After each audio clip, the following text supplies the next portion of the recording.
Greetings all, Shardvixen here, and today is, what does the Vixen say? And the question comes from Thorne, who is an active member of my Discord. He's also active in the Geknip Gang and Cobra TV, to name a few. I'm sure he's also active in a lot of other ones. Those are just the ones that I've seen him in, and that I met him through Cobra TV. So here's the thing. His question is reality perception or perception reality? And so I thought maybe we'd do it a couple different ways, because that's a big philosophy question. We all know this, right? So I want to apologize. I don't feel really great. And really quickly, a little off topic. I'd love to be able to tell you guys I feel really great all the time. I'd love to feel really great all the time. I'd like to be able to say I feel really great 50% of the time.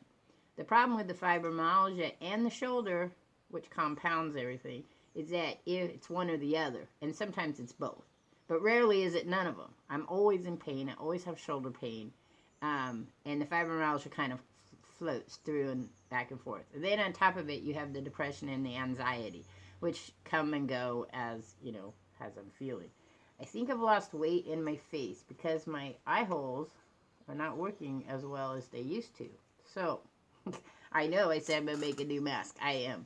I'm still working on getting stuff clean because it seems to be that lately, every other day, I'm not feeling well and I'm tired. But that could be because winter is coming. And it's getting colder. It got really cool here, down in the 50s really quick. Went from 80 to 50.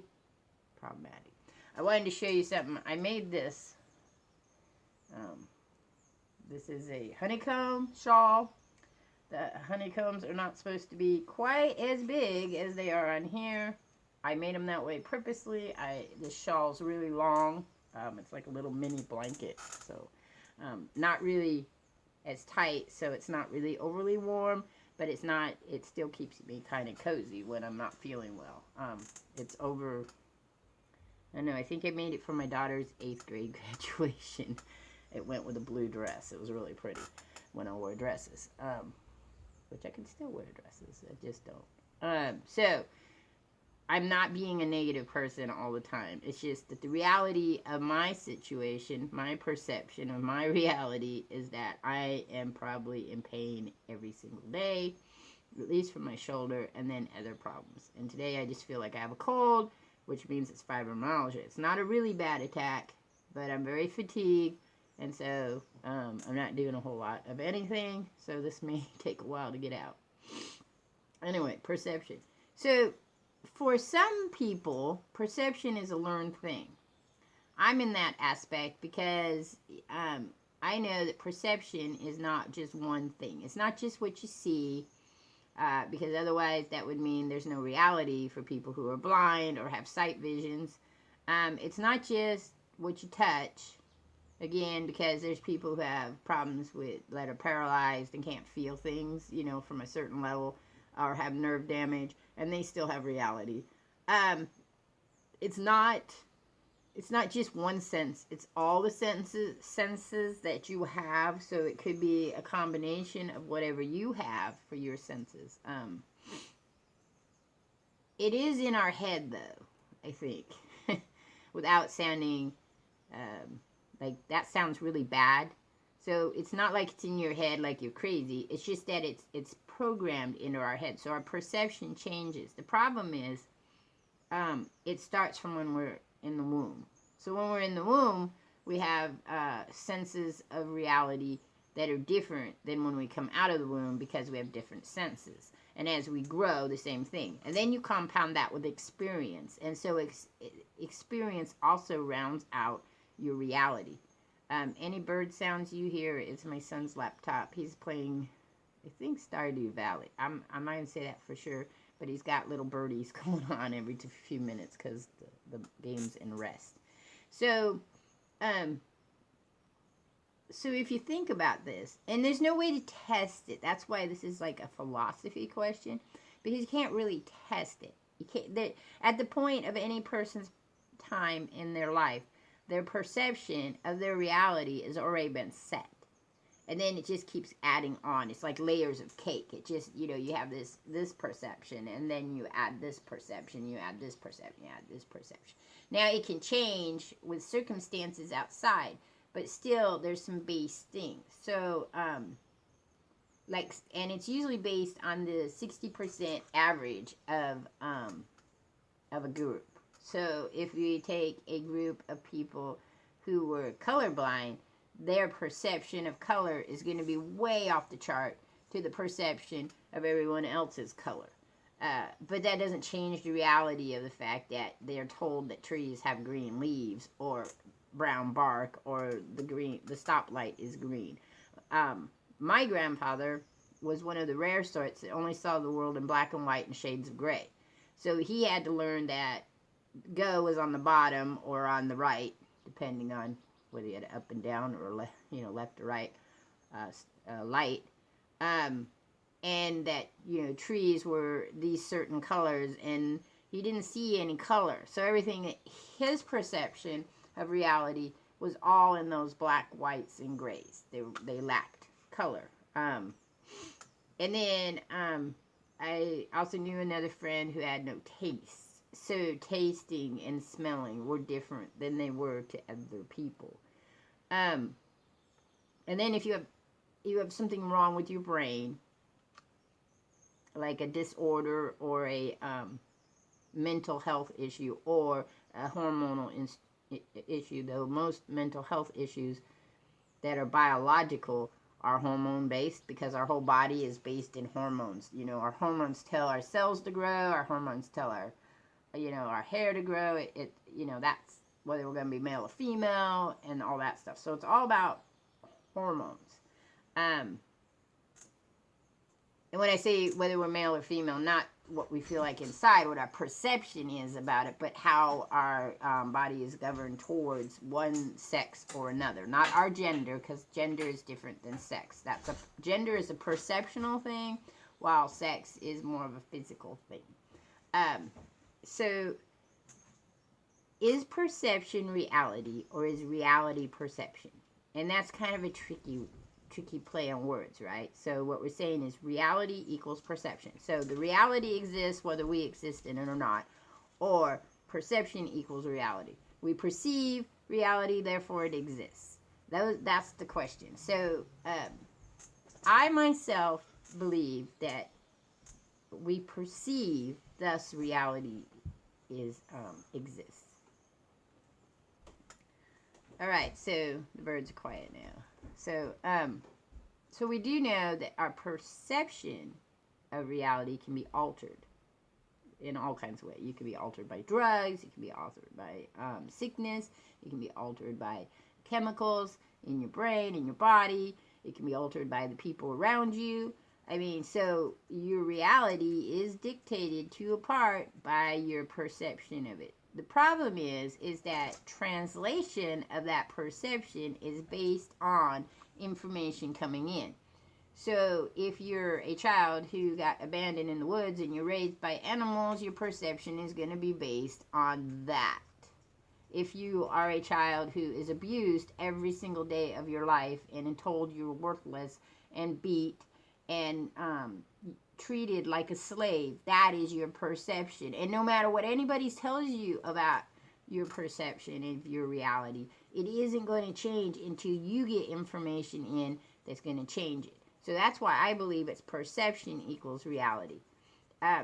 Do I think reality exists whether I'm here or not? No, because I think reality, all of it, is created by me.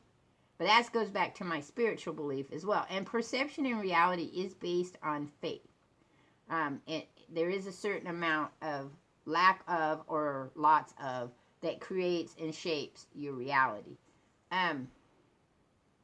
Human beings needed to communicate with each other, and they create language. And language is a representation, a spoken representation, or a sign reputation, or a written reputation. I just lost, not reputation, that's not the word. Respiration, I can't say it now, lost it. It just flew away. Okay, it represents the meaning. The problem becomes is that each person's perception is completely different. Their reality is a little different. They see it different, they taste it different, they hear it different, they touch it different. It's all different from every single person. So society, as we get into society says we're going to have set words that are going to mean this. So you have the word blue means the color blue, and this is what we think blue looks like. The reason we have so many different words for different shades of blue is because of the fact that we all see blue a little differently. And you'll have someone say, oh, that's a lighter blue, or that's a darker blue, and then you have to have a word for those blues. You can't just say they're blue. Like aqua. So you have blue, and then you have aqua, and blue is blue, as in the light that shines down in the scale of light. And an aqua is actually a color that has a representation of both blue and a little bit more yellow, because that's the green part of it. So when we're looking at that, we're like, oh my God, this is mind-boggling. How does this work? Most people do not acknowledge that there is perception in their reality. Okay, most people want to say there's reality. Okay, so the gods created reality and then placed us all in it, and that's the way it is. And we use words because we need to communicate with each other, but it's all was already there. And if we leave, it's already there. But I don't agree with that, because each sphere, my bubble, remember I talked about my very first vlog about bubbles. So each bubble that we live within, that I live in, you live in, everyone live in, has its own construct, how we see it. And then they rub into other bubbles. But in my religion, those other bubbles don't exist unless I'm here. And it's an unconscious connection that you feel to those creatures that you have added into your reality. I know it sounds mentally off, but it's how I perceive the world. Does that mean you don't exist? No, you exist, because then you exist in your bubble and you've perceived me and I connect into you. Very muddled and hard to describe, almost like some weird acid trip. But that's how I see the world. So technically, beyond my perception, nothing exists. Now I understand that the moon exists, Australia exists, because there seems to be some debate about Australia existing. I've never been there, but I've talked to people who are from there and have been there, and people physically, I've talked to physical people who are standing in front of me who are from Australia, who brought pictures of Australia. So unless there's some little kind of weird complex that is created where people are massively pushed through and brainwashed to believe they come from a place that doesn't exist, I kind of believe it exists. But I haven't been there. So in my perception, my reality is only as far as where I've been. I have to accept the faith of others, that there is more out there. And the same thing about space, the same thing about under the ground. As you go from being a child who believes, well, I still believe in dragons, but that makes me sound even more crazy. But I believe that all things exist just in layers of reality. And our perception is what allows us to see those different layers of reality. So if you see dragons and you honestly see dragons, there's two explanations, of course, for that. One, they're there as a reality, or two, it's your perception, which is being augmented by some mental health issue. I'm a little of both. Because you have to live in a world where when you do connect with those people you may have created in the reality, that's the issue. Which always is, that's why it intrigues me, those stories that you read about. I have a couple that I've written that deal with perception and reality. The one I'm always thinking about is Buffy the Vampire Slayer. I don't know if you guys watch Buffy the Vampire Slayer, but there's an episode, I don't know which season, I want to say it's like season 4 maybe, but it could be a little earlier, in which she's in a mental health hospital, and they're telling her that everything that she's perceived in the last couple of years is all part of her mental health issue. Now, there's been other takes on this. In comic books, there's been quite a few of them. I've read a couple of books that are like that. I have a story that's kind of like that. my story is about different realities, though, like aliens, not just supernatural. Um, but that's the question you have to ask about perception and reality, and perception.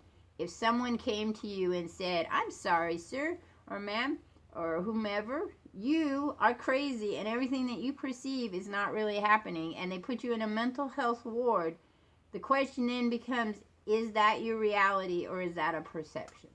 Have they mucked with your perception or are they mucking with your reality? It's kind of an interesting idea, if you think about it.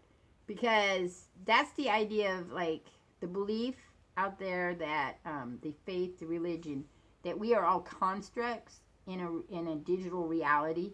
Like, we're really in a game, like a Sims, I guess, or Afterlife. This is really not real. Is very prominent because that's what plays into it. That perception equals reality, or reality equals perception.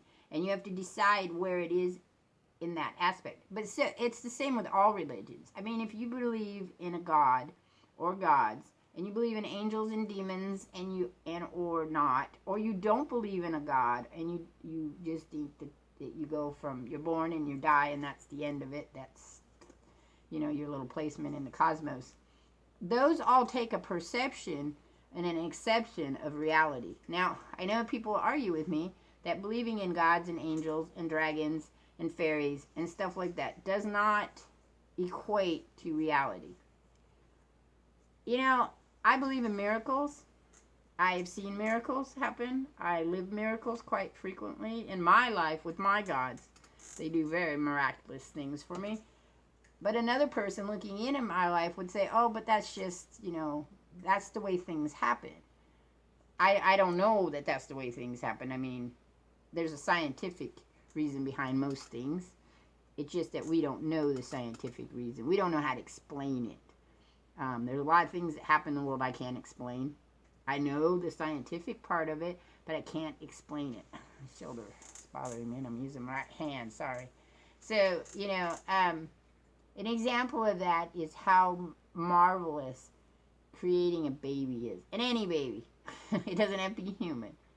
But it goes from an egg and a cell, and it mixes together in a microscopic reality that you can only see through a microscope, and mixes together to create an identical version of you. I mean, it's not identical, though sometimes. If more closer like animals and stuff, you get identical. But pretty much you got arms, you got legs, you got heads, you got arms, unless some other mutation occurs inside the womb or the egg. And then, especially human babies, when you watch them, they go from like little fishy things, which is why I named my daughter Squirmy Wormy when she was in my womb, because I had seen what, they had just done that thing where they go in with the little telescope and watch the babies grow, and it's very cool to see the little fishy, they got the little fins, whoop, whoop, whoop, whoop, and they got a big head, and they got a curved thing and a little tail. It's just awesome. Maybe I'll link down YouTube to that, because it's now on YouTube. But the reason is because when you talk about perception and reality, prior to a certain period of time, we know not what was going on inside the womb. We could guess, but we didn't know the exact evolutionary or growth states that a baby took. And some people still don't know about that because they don't think it's part of their religion to know those things. But it's absolutely marvelous to watch a baby grow. Any babies. I used to watch, I always saw a film where little chicken embryos grow too. I mean, it's just absolutely great. And that tests that whole concept of perception and reality.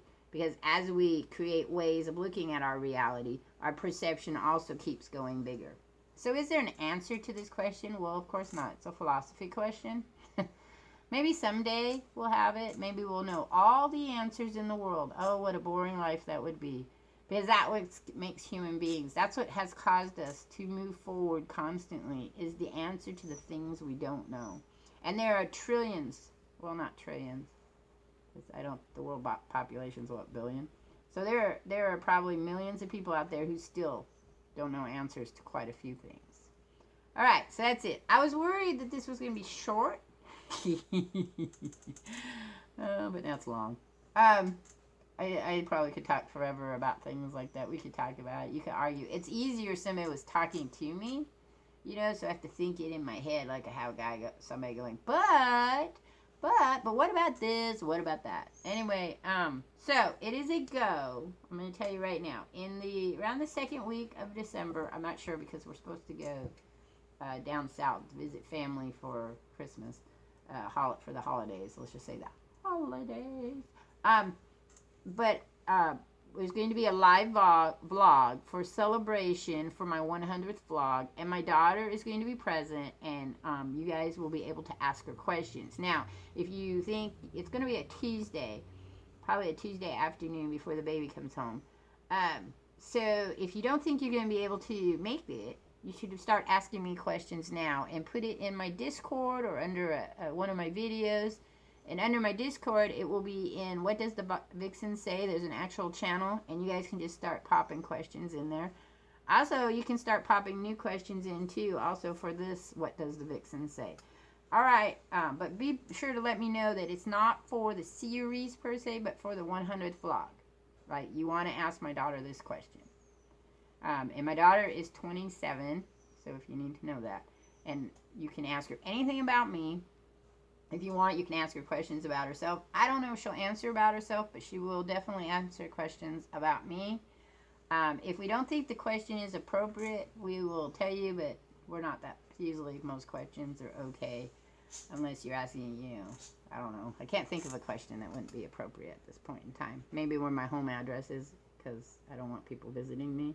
That might not be appropriate. I will be getting a P.O. box pretty soon. No, not pretty soon, but probably I'm hoping in the next 2 years, because I want to be able to send out from it to you guys for my Patreon, where you'll be able to get stuff off a store. More of that to come. Alright, that's it. 2 minutes over. Catch you all on the flip side. Peace, peace, peace. Love, love, love. I hope you have a great day or evening whenever this ends up posting.